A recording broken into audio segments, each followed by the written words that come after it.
السلام عليكم ورحمة الله وبركاته. أفضل الصلاة والسلام على سيد المرسلين وآل بيت الطيبين الطاهرين. شلونكم؟ شخباركم؟ عساكم بخير يا أحلى خوات بالدنيا.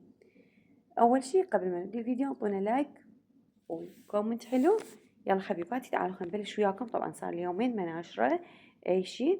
وقبل ما أحكي أحب أرجع وأرحب حبيباتي يعني بالكل. طبعا كلكم ذهب وحبيبات وغاليات. عندي هنا يحبون أذكر أساميهم: أميرة الأحزان، أم علي، أم سجاد، عندنا صادق كريم اللي شوية تقتلنا ومجتبى الموسوي، أم سجاد قلناها، أم أحمد علي الدور، أم زينب، أم والله أي أم وهب، مينا، شيرين، قمر، أم مهند، خالة مهند، وأم شمس، أم سجاد الثانية. حبيباتي تعالوا اليوم اشتاقت لكم كومات. شلونكم؟ شو تسوون؟ شو ما تسوون؟ طبعا أخذت بكلامكم، ما أحكي بعد التعليقات اللي ما تعجبني دا أكنسلها. اللي أي تعليق يجيني ما أرد عليه، تمام؟ ولا أحكي، خليهم هم ياخذون راحتهم بالكلام. هنايا مثل ما تشوفون طبعا بدت انذار، دخلنا انذار لأنه الامتحانات قربت. دزولنا جدول مالت الشفهي الحمد لله، يعني نبلش بعد كم يوم، فلازم انشغل وياهم. واليوم هماتينا أبونا راح يتوكل إن شاء الله الدوامة، يرجع لنا بالسلامة ويا أزواجكم، قولوا آمين يا رب العالمين. فظليت وحدي من الصبح وحرت شو أسوي. قلت خلي أقعد وأنظف، وعندي هاي الفرشة منطيته شوية ذيك الجهة أكثر، يعني هاي الفرشة مالت القنفة الكبيرة منطي الكبر مالتها من الصغيرة. فقعدت قصيتها وسويت خيطت. تمام إن شاء الله فيديو القادم أراويكم. قعدت خيطت وكبرتها صارت كلش حلوة بعد ما تتحرك من مكانها. هاي كانت تصير تتحرك وتبيج يعني مثل ما تشوفون قشور حب أو شغلات يعني تدخل جواها. هنا جبت المكنسة مالتي. المكنسة سألتوني عليه هيتاشي، والملف نحاس. اكو ملف مالته مو نحاس، اكو نحاس. اذا مو نحاس يكون 40 45، واذا نحاس ب60. وثاني اخذت هذا اللي بيه نحاس، المكنسة مالتنا. وشغلة ثانية يعني سؤال ثاني على الغسالة مالتي. الغسالة مالتي LG خوشناو 8 كيلوات، وهاي هي بس يعني هاي كل اللي طلبتوه من عندي.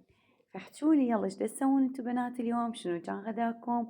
شنو روتينكم؟ اني ما نزلت لكم روتين احد، اللي يكون بكل طاقة ونشاط.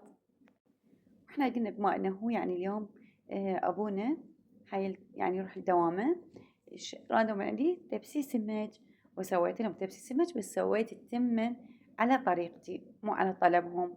وصح على يعني بيه شوية صفار، لكن على طريقتي اللي اني دائما اسويها. طريقة كلش سهلة بنات. نفس التوابل تقريبا مالت السمج، يعني شوية اختلاف.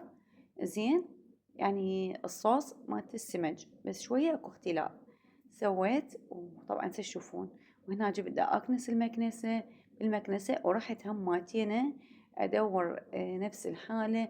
قلت قبل لا يروح يعني خلي اروح اشوف شجارة المكنسة. عاد همات رحت ادور يقولون لازم تروحين للسوق، يعني قالوا لي براح يماوة. فرحت ما ادري ليش كان، ما اعرف والله. احنا المغرب بعد طلعنا، قالوا ماكو حاليا، يا اما يوم الجمعة ترجين يا اما تروحين السوق. ف عاد زوجي قال عوفي الموضوع، لو اجيب لك مكنسة جديدة زين، لو لازم نتعب ندور. عاد ما ادري هسه عمو قال لي احتمال اكو هذا الولد جاب لهم، قال احتمال اوصلك اياه ويجيب لك. هذا بس تسحب حيل مضوجتني. الله صارت معوقة من كثر الرضا صارت معوقة جريحة الله يعطيه صحة وعافية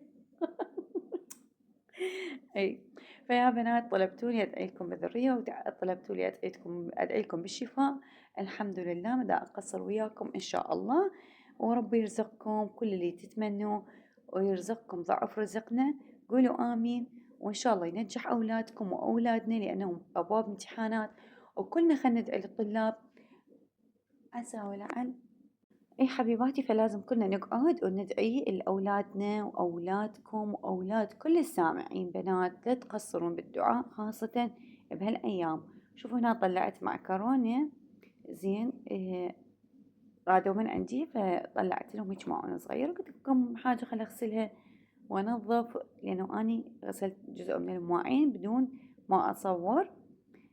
ف لأنه شفت شغلة صراحة، قلت خلي أكملها، يعني ما تستوجب مو مال تصويرية، كم استكانة وكم هاي مو أشكال، أغسلها بسرعة وأخلص من عدهن. زين هنا جيت دا أشرب مي لأنه كنت عطشانة. أي فبقى شلون نظفت كل الميز طعام. واللي يسألوني عن الميز طعام، ميز طعامي يعني دا أشرح أني هاي الأسئلة تتكرر يا بنات يا حبيباتي. الميز طعام مالتي أنا الرجل مالته عظم عاج، تمام، ومن فوق خشب، وبيهم فراغي كلش كبار بس. وهاي هي، والكراسي أنا يعني وياهن هماتين عظم عاج. شلون قعدت الكراسي كل زين، يعني ما بيعها، بس إذا تخلي لها كوشة تكون بعد أفضل. وإن شاء الله ناوية أجيب لهن أني، يعني رحت المحل اللي دائما آخذ من عنده أشياء منزلية، شفت جايب. هنا سويت التمة بنات، خليت نوم بصرة وشعرية شوية، لا بدون شعرية والله استغفر الله، شعرية ما خليتها المرة، فقط نوم بصرة، وخليت شوية كاري وتم ملح، وهاي هي، وفلفل أسود ما خليت. خلاص وجيت هنا دا أسوي شوية فجل، هذا الفجل كلش أحمر. وهنا سويت التبسي مال سمج مثل كل مرة زين. وهذا كان غدانا سريع وسهل وبسيط، وسهمكم العافية. ولا تنسونا باللايكات بنات حبيباتي فضلا وليس أمرا.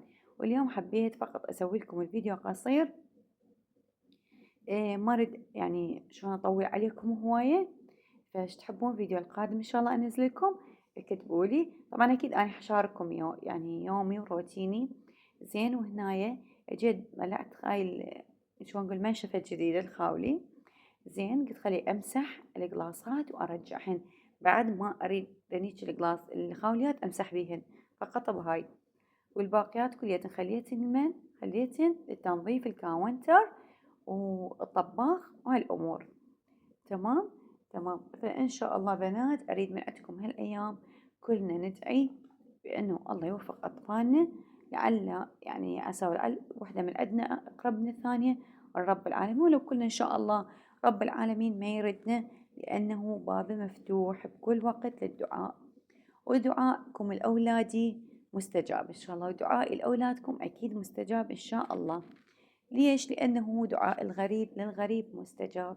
وهسه امتحانات وخطية هم محتاجين، يعني احنا صح ندرسهم، صح نشجعهم، صح نوقف وياهم، لكن محتاجين دعائنا. رب العالمين ييسر لهم ويوفقهم إن شاء الله، ويجيبوا لنا درجات مرضية. مو مهم الإعفاء، مو مهم يطلعون بمياي وتسعينات، المهم نجاح بمعدل مقبول زين. لأنه إحنا أهلي أنا من وراء الشهادة والسوالف اللي شفتها عندي مجرد نجاح عبور مرحلة زين. يعني عبرونا هاي هي، ما أطمح للأكثر، ما أطمح بأنه مو فد شي مو حلو، بالعكس ماكو أحلى من الإعفاء، ماكو أحلى من أولاد يطلعون إعفاء وتفرحين وتسوين درجاتهم تكون كاملة. لكن إحنا هسه المناهج صعبة. شغلة ثانية، الوضع دا تشوفون يعني شلونه، يعني والله الله يساعدهم، يوميا عطل يوميا عطل يوميا عطل. الله يساعدهم من دا يفتهمون يقرون. فاعتمدوا فقط على نجاحهم، طلبوا من عندهم النجاح ايش قد ما تكون الدرجة، هاي هي المهم ناجحة، ما ترجع دور ثاني، ما يرجع دور ثاني. قبلوا بالنجاح والحمد لله والشكر والخير فيما يختاره الله أفضل من ماكو. عسى أن تكرهوا شيئا وهو خير لكم. إذا تكرهين مثلا ابنك اليوم يجيب 70 80 هو درجة إعفاء، لكن إذا ما جاب الإعفاء كامل خلاص هاي أكتفي بال70 وال80، وإن شاء الله الله كريم. طلاب الأول متوسط، طلاب الابتدائية، طلاب الثاني متوسط، هذول بعدهم صغار، يعني حتى لحد الثالث متوسط بعده طفل. ورا الثالث ابدي مثلا انت خيري علمي او ادبي، شوفي ابنك او بنتك يعني المن يرغبون، خليهم.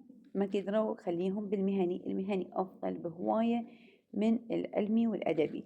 ليش؟ للعلمي والأدبي لازم معدلات، الله يساعدهم. يعني 90 95 بوينت كم درجة ماكو هنا. شو بنات رحت على مود المكنسة، قالوا لي برحمة وخطية البنية، قالت والله ما قصرت. رحت وافتريت وقالوا لي هناك. فمن وصلت قالوا ماكو. يلا مو مشكلة، المهم أخذنا لنا فرة حلوة. ولهنا أقول لكم مع ألف سلامة حبيباتي.